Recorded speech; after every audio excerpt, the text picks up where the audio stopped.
இன்றைக்கி 108 பேர், அதில் ஒரு ஆள் ராஜினாமா பண்ணிட்டாப்புல. விஜய் 2 இடத்துல ஜெயிச்சு 107 பேர். ஏன் நாங்கள் போன ட்ரிப்புக்கு முந்தின ட்ரிப்பு 98 பேர் இருந்தோம். மொத்தத்தில் உனக்கு அது எத்தனை விஷயம் ஆச்சோம்? ஒரு 8 பேர் தான். இன்றைக்கி நீ மற்ற கட்சியிலேருந்து ராஜினாமா பண்ண சொல்கிறிய, ஏன் நாங்கள் அதிமுகலேருந்து ஒரு 20 பேர்த்த ராஜினாமா பண்ணியிருக்க முடியாதா? ஏன் எதிர்கட்சி தலைவராக ஸ்டாலின் ஏன் செய்யலை அப்போ இருந்தவர்? ஏன்னா எதாக இருந்தாலும் நாளைக்கு மக்களை சந்திக்கணும். மக்கள்கிட்ட போகும்போது நீ சொல்லும் போது நான் நிற்கிறேன், இது எது செய்வேன், எனக்கு ஓட்டு போடுங்கன்னு கேட்கணுமே தவிர, இன்னொரு கட்சியில் இருக்கிறவனை ஃபுல்லாக விலைக்கு வாங்கி அவங்கள ராஜினாமா பண்ண சொல்லி திருப்பி நாங்கள் சூரியனில் நின்று ஜெயிச்சா அதெல்லாம் நல்லதாக்கா இருக்கும்? இது மாற்று மாநிலத்தில் பிஜேபி இதை தான் செய்யும்.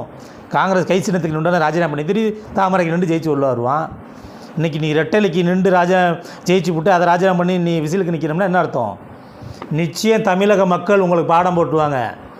நினச்சிக்கிட்டு இருக்கிய இது மாற்று மாநிலத்தை மாதிரி இருக்குன்னு நினச்சிக்கிட்டு இருக்கேன். நீ இது எப்படியோ மிஷினை வச்சு பிஜேபி உனக்கு பண்ணிடுச்சு அந்த 108. நீ இதை உடச்சி இதை பண்ணலாம்னு நினச்சிக்கிட்டு இருக்க. இதையும் பண்ணும். நீ நிற்கிற இடைத்தேர்தலில் ஃபுல்லாக ஜெயிக்கிற மாதிரி கூட விடும்.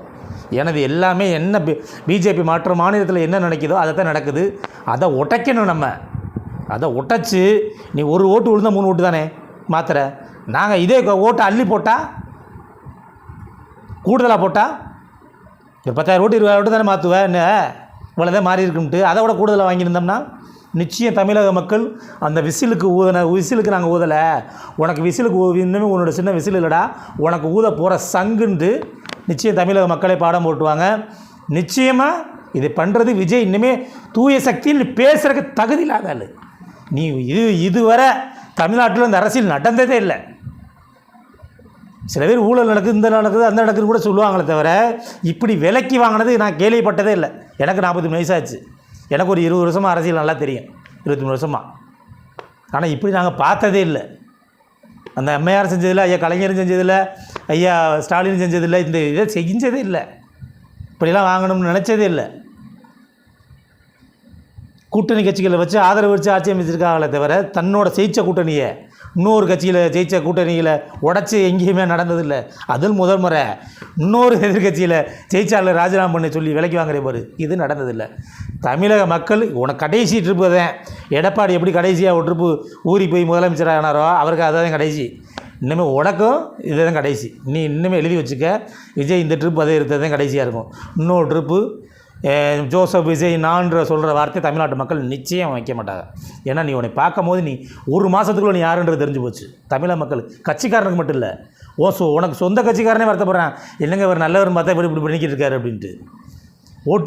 உனக்கு ஓட்டு போட்டவங்களே மக்களாக இருந்து போட்டு ஐயோ இவனுக்கு தெரியாமல் போட்டு இப்படி நடக்குதே அப்படின்ட்டு. ஏன் ஸ்டாலின் ஜெயிச்சவங்களுக்கு நேரம் 2,000 ரூபா ஏறி இருக்குமே, அவர் 1000 ரூபா கொடுத்தது தானே திருப்பி அதே 1000 ரூபா கொடுக்குறது. நீ எதுக்கு அந்த நெல் மூட்டை குடோன்லேயே இருந்திருக்கலாமே. நீ 2000 ரூபா தாரம் சொன்னில, வந்து முதல் தட்டு உனக்கு அதாலாம் இருக்கணும். அதை விட்டுவிட்டு நீ காசுகளை வச்சுக்கிட்டு எப்படி எத்தனை எம்எல்ஏ வாங்கலாம், விலைக்கு வாங்கலாம்னு நினைக்கிறீங்கன்னா, இன்னும் சொல்கிறேன், உனக்கு பின்னாடி பிஜேபி தான் இருக்குது. சும்மா மேலோட்டமாக எதுக்கிற மாதிரி பேசுவாங்க. பிஜேபிக்கு பின்னாடி தான் நீ இருக்க. ஏன்னா பிஜேபி மற்ற மாநிலத்தில் செய்கிறத நீ தமிழ்நாட்டில் செய்கிற. இப்போ மோடியும் பத்திரிக்கையாளர் சந்திக்க மாட்டார், நீனும் பத்திரிக்கையாளர் சந்திக்க மாட்டேற.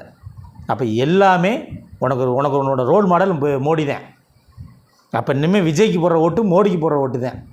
அதுக்கு நேரடியாக நீங்கள் வந்து விஜய்க்கு போடணும், மோடிக்கே போட்டு போயிடலாமே. அப்படி தான் நடக்கும் எதிர்காலத்தில். ஒரு காலத்தில் நீ மோடிக்கு இங்கே இடம் இல்லை, இந்த விசிலுக்கு அடுத்த விஜய்க்கு இடம் இல்லை. இதுதான் தமிழ்நாட்டில் நடக்க போகுது.